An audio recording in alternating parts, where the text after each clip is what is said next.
من الشيطان الرجيم. بسم الله الرحمن الرحيم. قتل الإنسان ما أكفره من أي شيء خلقه من نطفة خلقه فقدره ثم السبيل يسره. صدق اللہ العظیم. دوستو یہ سورہ عبس کی آیت 17، 18، 19 اور 20 پڑھی گئی. پیچھے گزر چکا ہے کہ قرآن کریم اللہ کی ایک مقدس کتاب ہے اور اس کے تقدس میں کوئی شک و شبہ نہیں، اور جو ان کتاب پر ایمان لاتے ہیں انشاءاللہ اللہ نے چاہا تو بارگاہ رب العزت میں ان کو بہت ہی عزت کا مقام ملنے والا ہے. جس دن اللہ پاک رب العزت کا یہ وعدہ پورا ہوگا کہ یوم لا یخزی اللہ النبی والذین آمنوا معہ، جس دن اللہ اپنے نبی کو اور ان پر ایمان لانے والوں کو کسی طرح کی کوئی پریشانی اور غم لاحق ہونے نہیں دیں گے انشاءاللہ. آج کی جو آیت آ رہی ہے دوستو، اللہ پاک رب العالمین کی طرف سے ایک انسان کی ناشکری پر ایک تعجب اور ایک حیرت کا اظہار کیا جا رہا ہے. قتل الانسان ما اکفرہ، مارا جائیو آدمی کیسا ناشکر ہے. یہ ایک بددعائیہ جملہ ہے. کس کی طرف سے؟ رب العالمین کی طرف سے. یعنی قرآن جیسی نعمت عظمیٰ کی کچھ قدر نہ کی اور اللہ کا حق کچھ نہ پہچانا. اگر اللہ کا حق پہچانتے تو اللہ پر ایمان لاتے، اللہ کے کلام پر ایمان لاتے. تو نہ اللہ کا حق جانا، نہ اللہ کی کتاب کی کچھ قدر کی.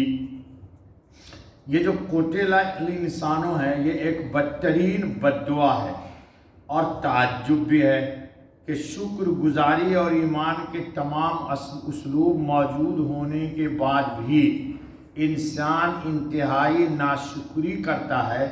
یہ الفاظ انتہائی مختصر ہونے کے باوجود اللہ کی انتہائی غضب اور اللہ تعالیٰ کی طرف سے پوری مذمت پر دلالت کر رہے ہیں.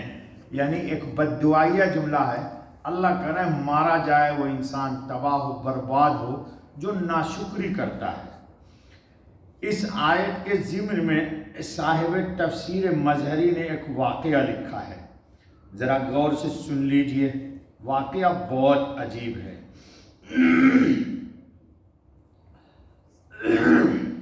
جب یہ آیت نازل ہوئی تبت یدا ابی لہب، تو سیرت کی کتابوں میں ایک قصہ اس طرح آیا ہے کہ رسول اللہ خاتم النبیین صلی اللہ علیہ وسلم نے اپنی صاحبزادی ام کلثوم اور رقیہ اس کی شادی ابو لہب کے دو بیٹے عتبہ اور عتیبہ سے پہلے سے تھی. اب صورت نازل ہوئی تبت یدا ابی لہب. جب یہ صورت نازل ہوئی تو ابو لہب نے اپنے دونوں بیٹوں سے کہا کہ اگر تم محمد صلی اللہ علیہ وسلم کی بیٹیوں کو طلاق نہ دو تو تم آق ہو. آق کا مطلب کہ تم ہماری جائیداد سے خارج ہو گئے، جس کو عربی میں بولتے ہیں آق، یعنی محروم کر دینا. دونوں نے رسول اکرم خاتم النبی صلی اللہ علیہ وسلم کی بیٹی حضرت رقیہ اور ام کلثوم کو طلاق دی. اس میں ایک ذرا بدتمیز تھا جس سے شادی ہوئی تھی، ان دونوں کا نام ہے عتبہ اور عتیبہ. یاد رکھیے گا یہ واقعہ رخصت سے پہلے کا ہے، یعنی ابھی رخصتی نہیں ہوئی تھی.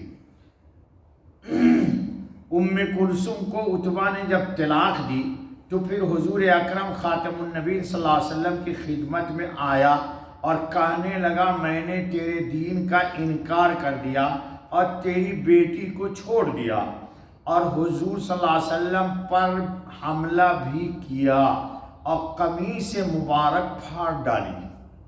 بعض روایتوں میں کہ اس لعین و بدبخت نے حضور پر تھوکا، لیکن تھوک حضور پہ نہیں پڑا۔ جبریل علیہ الصلوۃ والتسلیم نے آپ کو اس ناپاک کے نامنحوس تھوک سے بچا لیا۔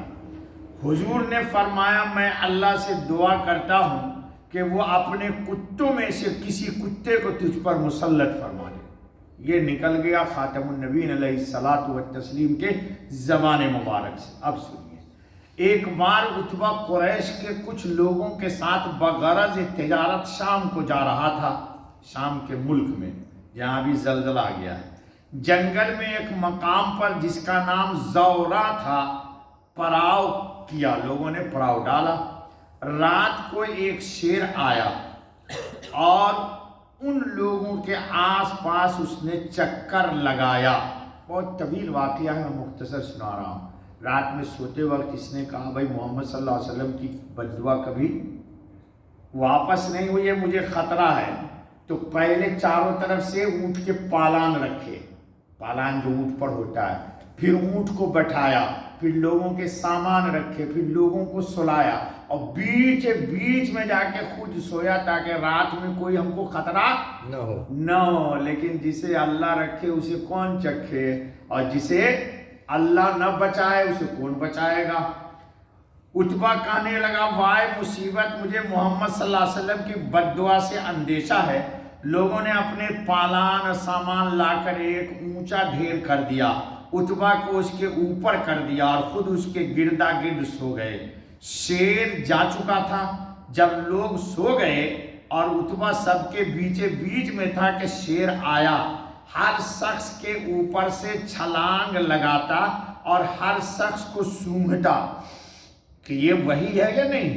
عتبہ تک پہنچا اور اس کو پھاڑ دیا۔ اس کو کیا کر دیا؟ پھاڑ کر کے ختم کر دیا، اور بقیہ کسی کو کوئی تکلیف نہ پہنچائی۔ تو حضور کی دعا بھی اسی طرح لگتی ہے، اور حضور کی بد دعا بھی، اللہ نہ کرے حضور کا دل کوئی دکھائے۔ مسلمانوں میں آپ سے کہہ رہا ہوں، قرآن پڑھو، قرآن کریم میں کہ جس نے اللہ و رسول کو اذیت دی، لعنوا فی الدنیا والآخرہ، اس پر پھٹکار ہو، لعنت ہو، دنیا میں بھی اور آخرت میں بھی، اور آخرت میں اس کے لیے دردناک عذاب ہے۔ اب تکلیف کی بڑی لمبی وضاحت ہے، میں اگر بیان کروں گا تو درس ہی رہ جاتا ہے دوستو۔ اس لیے ایسا کوئی کام مت کیجئے جس سے آپ کو حضرت کو تکلیف پہنچے۔ مسلمانوں میں آپ سے کہہ رہا ہوں، غیر سے نہیں کہہ رہا ہوں جی۔ حدیث میں 2 دن امت کے اعمال حضور کے سامنے فرشتے پیش کرتے، پیر اور اتوار، جمعرات کو۔ ایک روایت پہ محدثین کلام کرتے ہیں، ایک سولٹ روایت ہے کوئی ایسا کام مت کرو کہ آپ کے نام سے گناہ حضور کے پاس فرشتے لے جائیں کہ آپ کی اس امتی نے اس ہفتے یہ کرتوت کیا ہے۔ تو تکلیف کون پہنچاتا ہے؟ دل کے پھپھولے جل اٹھے سینے کے داغ سے، اس گھر کو آگ لگ گئی گھر کے چراغ سے۔ چلو اللہ تعالی ہماری اور آپ کی حفاظت فرمائے۔ ہے وقت بیٹا جی؟ 9 منٹ ہو گیا۔ چلو اللہ تعالیٰ سے دعا کرو، مانگا کرو کہ اللہ ہم سے کوئی ایسا عمل سرزد نہ ہو، نہ دانشتہ طور پر نہ غیر دانشتہ طور پر۔